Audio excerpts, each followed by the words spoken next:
Formula One were given a civic reception in their Northamptonshire hometown today. Nearly 2,000 people gathered in Brackley to celebrate Brawn GP's victory in the championship last season. Some of the team's employees joined Ross Brawn in an open-top bus parade. They're responsible for building Formula One's fastest car, but today Brawn GP were in the slow lane, savouring the applause as people squeezed to get a view of their heroes. I just like to see happy people, and there's a lot of happy people around today. It's incredible, really, how they've come from sort of nowhere, first year. It's marvellous, isn't it, really? As stories go, Brawn's achievement is straight out of a fairy tale. Back in spring, when Honda pulled the plug, the team's 2,000 employees feared for their jobs. But in stepped Chief Engineer Ross Brawn, and the rest is history.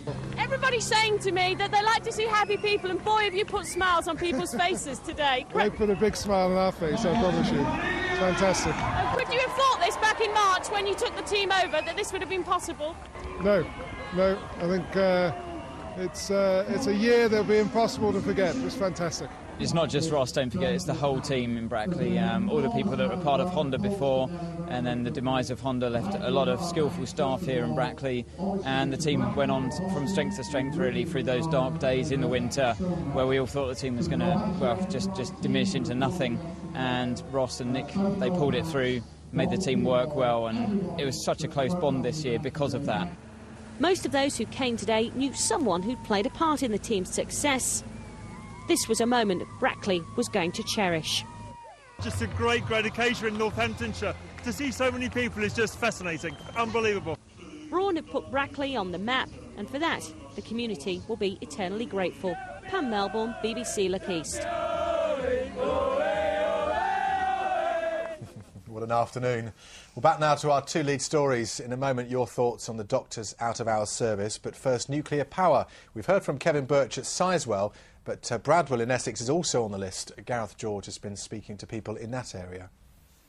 Richard Howard grows Mersey Island oysters, revered by gastronomes around the world. But he's worried a new power station on the Blackwater estuary would destroy the oyster beds. And the Blackwater is quite a landlocked river in some ways, and therefore it would surely affect the temperature regime in the river, and if the temperature was to go up very much, it could certainly affect the oysters. Clearly visible from Mersey, the rusting hulk of the old nuclear power station, still being dismantled.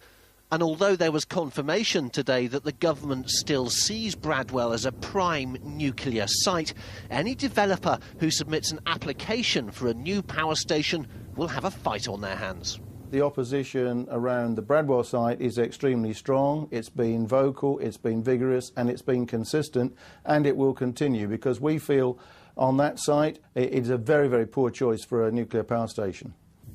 While it seems many here on Mersey would hate to see a new power station, across the estuary in the village of Bradwell itself, the view is very different. Locals say the village desperately needs the jobs a new power station would create. But even here, talk of fast-tracking a planning application causes concern.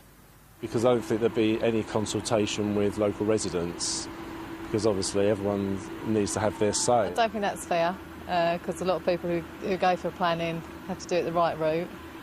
So for them to fast-track it, it's not fair on everyone else. It's got to be thought through and done properly, yeah. Opponents say global warming should rule Bradwell out. They believe eventually it will be underwater. Gareth George, BBC Look East. And now the out-of-hours doctor service, sacked by the local NHS after a string of complaints about how it treated its patients. Mike Liggins has been taking your calls. Mike.